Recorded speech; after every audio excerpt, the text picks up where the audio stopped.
This is our modified Aeon Gaming AC61M. From the outside, it looks like we did basically nothing, but in our no BS typing test we recently posted,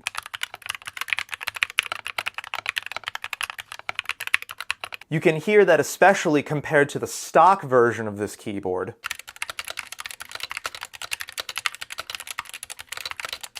there's a lot of work that's been done here.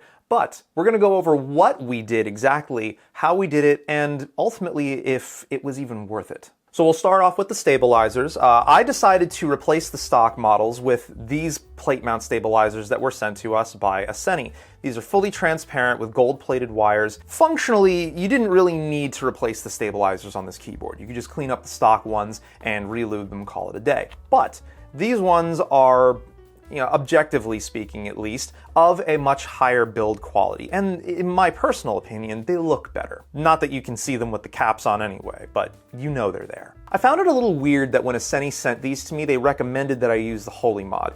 First of all, you do not need a Holy Mod on these stabilizers to get them tuned well. Secondly, if the recommendation is that you Holy Mod these, then why aren't you supplying us with the materials needed to do a Holy Mod in the first place? I don't know, sound off in the comments below. What do you think about that? If the recommendation is that you Holy Mod your stabilizers for best results, should the manufacturer supply you with the strips needed to put inside the wires for a Holy Mod? They look and sound great in this board. They don't feel 100% great to me though, and it's not the fault of the stabilizers, it's the fault of the dielectric grease I used on the wires.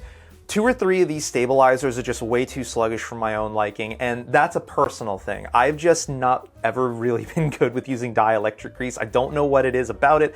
Every time I try to use it on the wires, they always turn into a sluggish mess. So, moving forward, I'm personally going to be using these with just 205 grade 0 all over, but your mileage may vary. Sound off in the comments below. What do you usually use on your stabilizer wires? Swear to God if any of you are using peanut butter.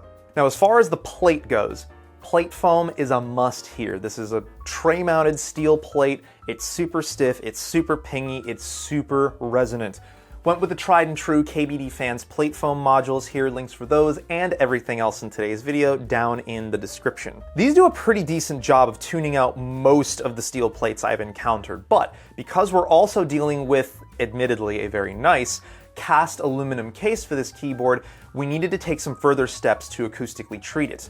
Enter polyfill. If you've never seen or used polyfill before, this is basically the same stuff that sits inside of your stuffed animal or inside of that old thin flat pillow that you don't use anymore because it's not super comfy, but you don't want to throw it away because that seems kind of wasteful. Well, now you have a use for it. All you got to do is toss it in the washing machine, get it all sanitized and everything, and then pull the stuffing out and use it as acoustic treatment for your keyboard.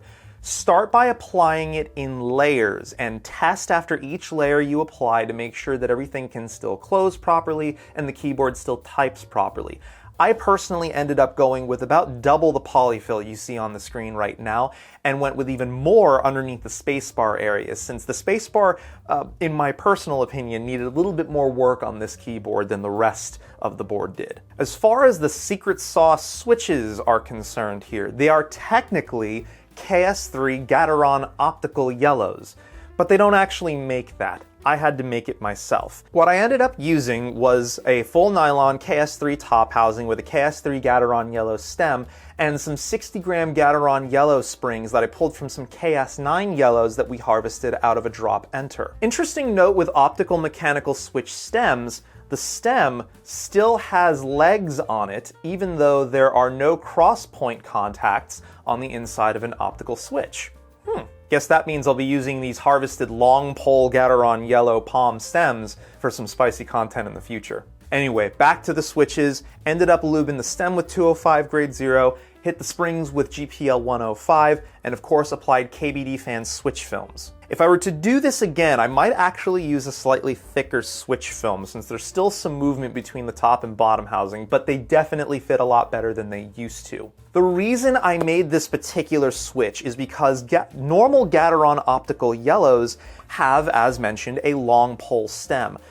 That long pole stem is interesting because it basically turns the yellow switch into a speed switch, more like a KL Speed Silver or something like that, because the pole is what actuates an optical switch.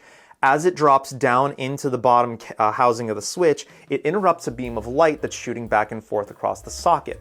That light interruption is what tells the keyboard to tell the computer or whatever device it's plugged into, hey, we've done a thing. The other weird thing about a stock optical yellow switch is the spring weight. It's about 15 grams lighter on bottom out than a standard Gateron yellow. So when I was getting this with Gateron yellows, I had a very different typing experience in mind than what I ultimately got. I wanted to recreate what I felt was a normal Gateron yellow switch. By and large, we did that, but this particular batch of springs that we pulled from those KS9 yellows, something's a bit off about them. They're a little bit too chatty and occasionally crunchy for my liking. And this was evident in the original drop enter that we tested as well. So maybe I just got unlucky with the springs here. You'd probably get better results with different springs. But let's talk about the overall value proposition of what we've done here. The Aeon Gaming AC61M, just buying it from Amazon is like $65 right now, and I think it's even got free shipping. The cost of all of the mods here, including the lube, the brushes, all the incidentals, we're assuming you're starting from zero here.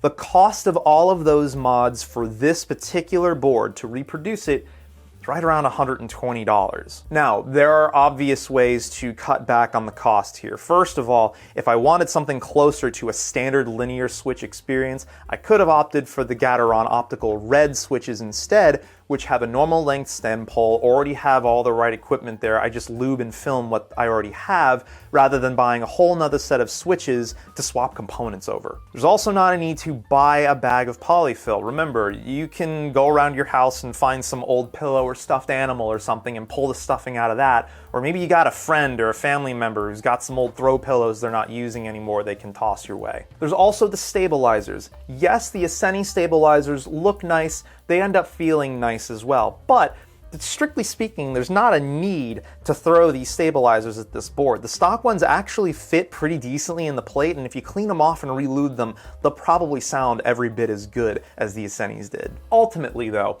this sort of highlights a lot of the more exotic things you can do even in less expensive mechanical keyboards.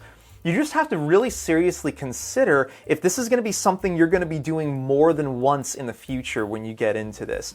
If not, then maybe the recommendation might be, instead of investing into modding components, investing into a better overall keyboard platform to work with in the first place. Anyway, thanks for making it to the end of the video. Again, toss us a thumbs up on the way out if you liked what you saw. Make sure you subscribe and notified so you don't miss any of our content when it goes live. And we'll catch you all next time. Take it easy.